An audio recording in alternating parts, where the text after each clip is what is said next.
Quels sont les mangas qu'il fallait absolument lire au mois d'avril? On fait le point dans la Geekno avec Erwan.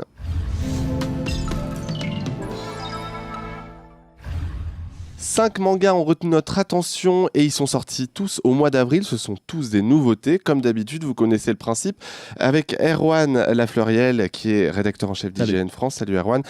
Tu vas nous parler de tes 5 coups de cœur et on commence tout de suite avec un coup de cœur un peu honteux, vraisemblablement, qui s'appelle Dino Sapiens. Dino Sapiens. Et c'est chez Doki. Doki. Soleil Manga. Oui, c'est Doki Doki. Soleil Manga, c'est pareil. Alors celui-là, en fait, non, je l'aurais pas mis, mais j'ai tellement halluciné dessus qu'il fallait que j'en parle absolument. Pour moi, c'est ça s'appelle comment? Sharknado. Sharknado, c'est le Sharknado du manga, quoi. C'est une fin du monde avec 4 lycéens qui vont essayer de se sécuriser. On est en 2030, on a un jeune super intelligent qui s'appelle Gataka. Alors, on voit les références, il y a une fille qui s'appelle Memento, l'autre c'est Fisher, c'est déjà très bizarre. Et tout d'un coup, ils vont être attaqués par des dinosaures géants. Évidemment, voilà. Parce que pourquoi pas. Donc c'est vraiment un jeu de massacre. Bon, pour une fois, au moins, ça change du massacre où ils mettent des petites créatures mignonnes qui massacrent tout le monde. C'était un peu la mode. Moi, ça me gonflait au bout d'un moment.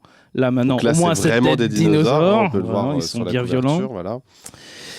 Et donc c'est bien alors, c'est intéressant quand même ou parce que moi je trouve que c'est pas très bien dessiné. Encore plein de trucs, voilà, par exemple, c'est pas ça manque de détails, c'est moyen, mais c'est correct, c'est sanglant.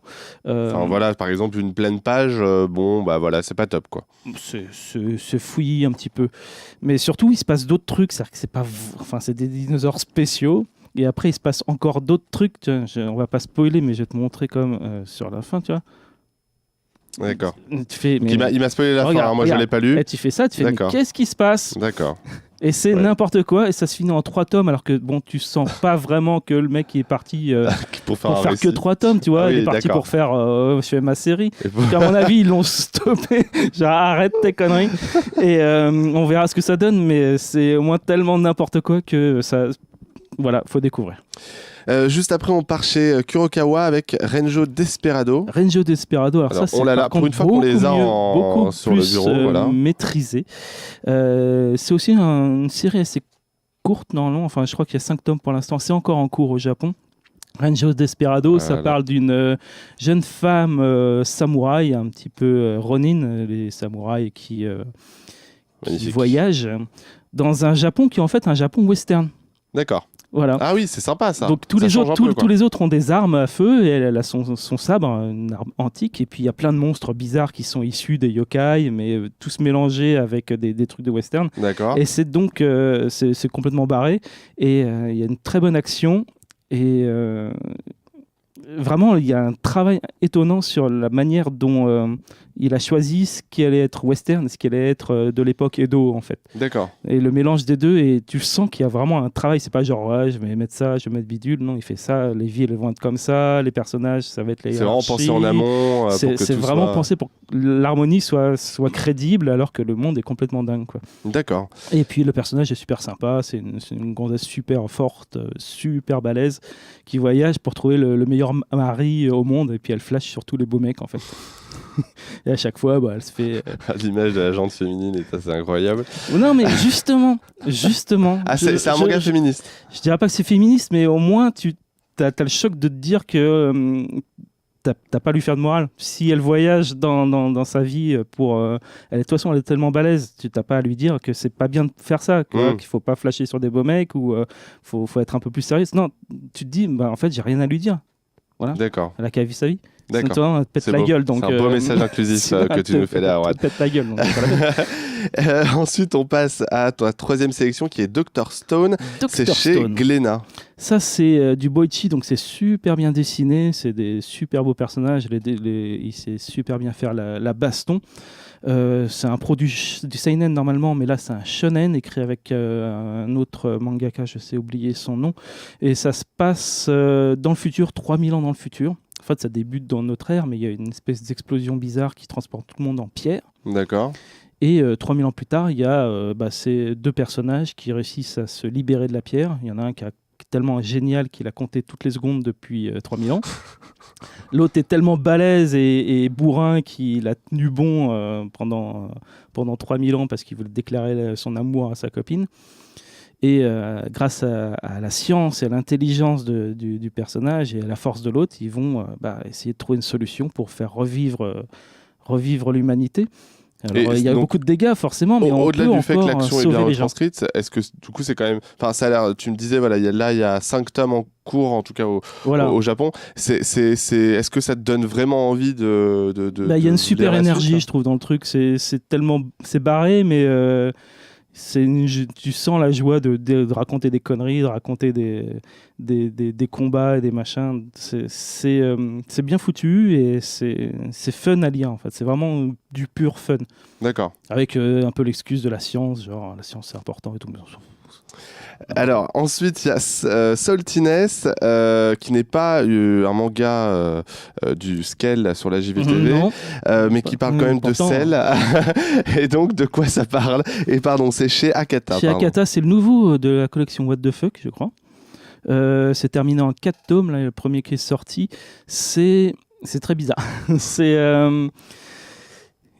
Akata parle d'un hipster, mais c'est juste un nom pour faire un peu marketing. En fait, c'est un espèce de loser qui est enfermé chez lui, comme souvent, enfin, on les voit, les Japonais enfermés chez eux, les hikikomori, comme on dit, qui font rien de leur journée. Et lui, il apprend qu'à cause de ça, sa sœur ne peut pas se marier parce qu'elle est trop inquiète pour lui. D'accord. Et comme il adore sa sœur, plus que tout, c'est le truc le plus important pour lui. D'un coup, il va devenir sociable. Du coup, il se dit, il faut que je me barre pour qu'elle puisse se marier. Enfin, c'est même pas vrai en fait à la base, mais bon, lui, il dit je pars sur Tokyo pour devenir indépendant.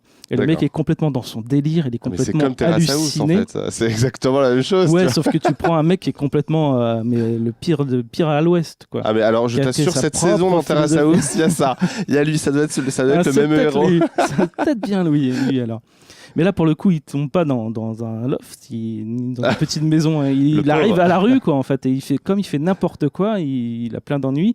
Mais surtout, il va attirer des gens bizarres, genre un SDF, forcément, ou un jeune pervers qui chope en train de choper des culottes. Et il insultait les gens, il fait n'importe quoi. Mais il a un tel charisme, en fait, qu'il fédère. Donc il va devenir un gourou, quoi. C'est une sorte de gourou, c'est une sorte de Jésus-Christ de l'anticonformiste qui va aider les autres à devenir, assumer leur anticonformisme, en fait, ou dans une société qui ne l'est pas du tout normalement. Effectivement. Voilà. Et donc ça part comme ça, et je sais pas du tout où ça va, mais en tout cas c'est vraiment marrant, quoi. Je vois sur le compteur qu'il nous reste pas beaucoup de temps. On va pourtant parler du hit a priori de ce mois d'avril. C'est The Promised Neverland, c'est chez Kazé. Je l'ai lu, c'est le seul du top 5 que j'ai lu. Tu l'as lu, donc voilà, tout le monde l'attendait. On en parle depuis longtemps, voilà, et il y a même eu des pubs au cinéma tu me disais juste avant Avengers, donc ils ont mis le paquet chez Kazé pour nous vendre ça. Mais en même temps, c'est mérité parce que c'est un très bon manga. C'est normal qu'il se retrouve en tête de liste pour cette émission. C'est un shonen, du coup. C'est un shonen, voire oui, on peut dire. Il y a une héroïne, etc. Parce que c'est quand même assez violent. Enfin. Pas encore. En tout cas, pas sur le premier tome. C'est horrifique. Voilà. Mais on nous montre l'horreur et on la retire après. Et après, c'est du mind game. Donc, en gros, c'est des enfants orphelins qui sont élevés dans un endroit idéal, une pension idéale, par une dame qu'ils appellent maman. Et il se trouve qu'ils passent quand même des tests de QI et des exercices assez intenses. Et de temps en temps, il y en a un qui est accueilli dans une famille d'accueil, donc il part, on ne sait jamais où. Et eh bien, les deux élèves les plus intelligents se rendent compte que... attention, faut pas parce que ce n'est pas du tout idyllique, voilà, ce exactement. qui se passe derrière les murs. Voilà. En fait, tout l'intérêt, c'est la surprise qu'on y trouve dans ce manga. Et surtout, c'est super bien dessiné. Moi, je trouve que parfois, ils ont tendance à un peu faire durer le suspense. Donc, du coup, là, on attend la suite qui sort le 27 juin. Mais c'est vrai que c'est très, très bien dessiné. C'est du mind game. C'est fait pour faire tenir en haleine. Avec de l'oppressif. C'est un huis clos. T'as aussi une espèce de date limite de temps, même si c'est tiré en longueur, tu sais qu'ils ont une limite de temps, donc c'est vraiment oppressif au niveau du temps, au niveau de la localisation et puis du combat mental qui est entre les enfants et Et les méchants. En tout cas, c'est évidemment à conseiller. C'est vraiment, moi personnellement, je l'ai beaucoup aimé. Erwan aussi, même Vincent, effectivement, l'a énormément aimé. Mangassur également. Donc, c'est à conseiller The Promised Neverland chez Kazé. Voilà, c'était notre top 5 pour le mois d'avril. On se retrouve fin mai ou tout début juin pour faire le point sur les sorties du mois de mai. Salut à tous. Salut.